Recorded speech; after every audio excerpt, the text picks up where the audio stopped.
Chapter 20. Banbury Tower. Delta talked with the guards of the tower for hours. They didn't have a map, but they knew the local area well, and she tried to glean as much as she could from them. They were in Banbury Tower, which was actually in Metra, not Ancourt. The Count Ancourt's land started on the other side of the river. It was difficult to cross the river for several miles in either direction, with horse or on foot. It was wide and swampy. The locals and smugglers, which is who the tower mainly watched for, used small shadow draft boats for the large part when they needed to cross. They had a collection of them that they had confiscated. So she guessed right in that this was the narrowest point between the marshy ground of the river and the forest.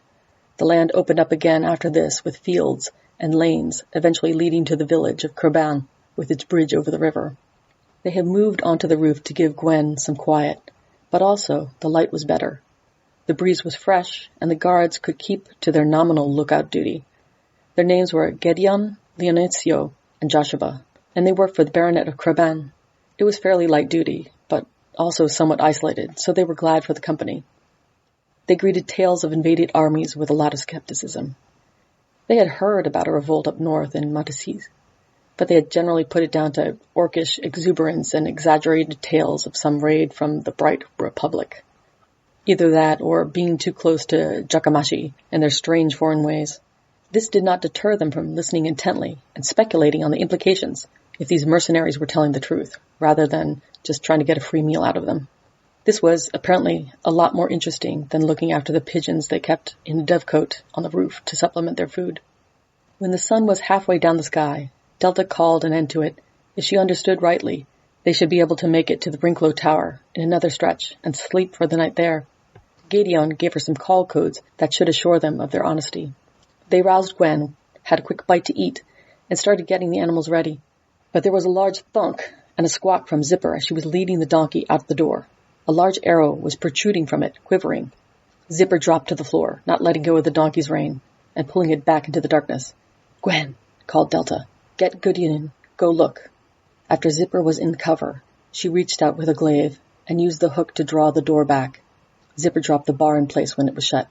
"What in Gravekeeper's domain was that?" asked Zipper.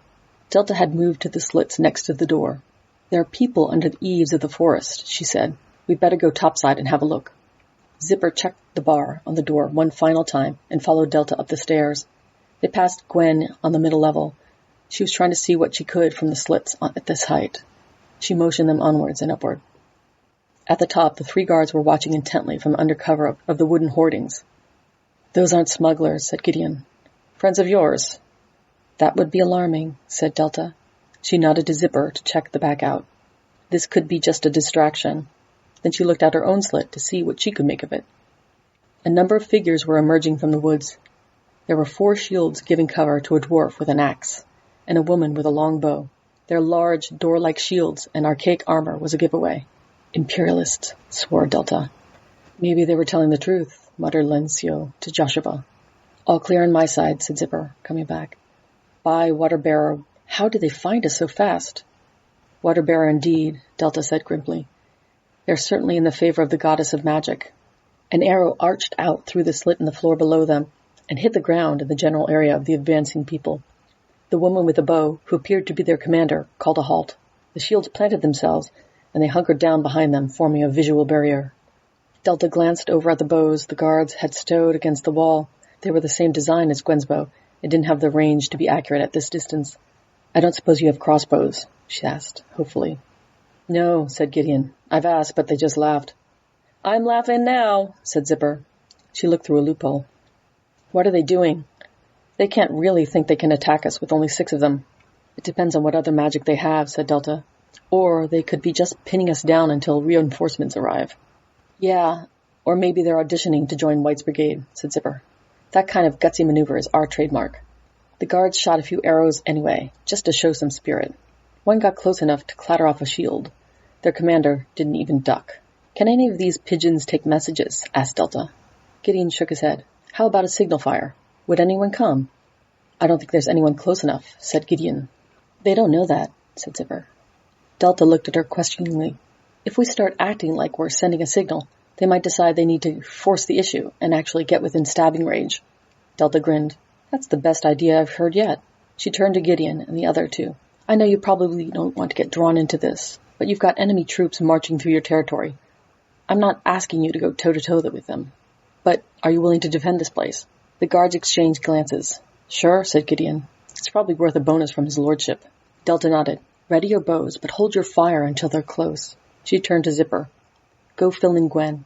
Start a big fire, and find some wet straw to put on it. That should make some good smoke. And put the largest pot you have on to boil. She smiled and nodded at the wooden hoardings. It looks like they've got a match collation here. I've never got to use one before. She kneeled down and blew the dust off the boards. Where the wooden planks protruded over the edge of the wall, there was an inset panel. She used her knife to pry open 2 rings on it and tugged. It was rather stiff, so Leonozio came over to help. The 2 of them were able to pop it out, and sure enough, it looked down right over the main door. One more thing, she said to herself. She went down the stairs all the way to where the animals were. She made sure they were secure in their pens, with enough fodder to keep them busy if things got interesting.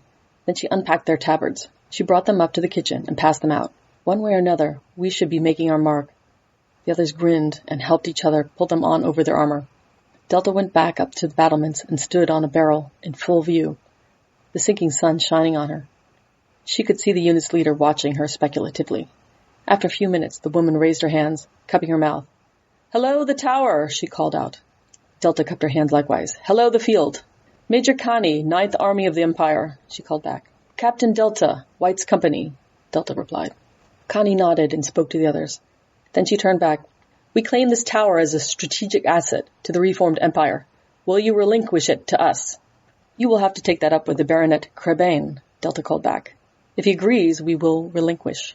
They conversed for a while. Then Major Kani replied, I believe your contract is with Sir Walt of Strassislas, not Baronet Crebain. You are not compelled to defend this tower. Delta smiled. If you are willing to withdraw and promise to offer no obstacle or harm to me and my unit completing our mission for Sir Walt of Strassislas, I will yield this tower. She heard the others stiffening behind her, but she made a placating gesture behind her back. They discussed that for quite a while. Eventually she called back. We seem to be at an impasse. We will stay here, and you will stay here, until the situation changes. Should you wish to surrender at any time, you may do so. We will treat you honorably. Thank you, Delta called back. We offer you the same terms. That got a laugh from the guards. Delta had started to smell wet hay and guessed, without turning, that the chimney was now spouting gouts of smoke. She grinned as the troops in the field noticed it. They watched for a moment, and then an animated discussion started.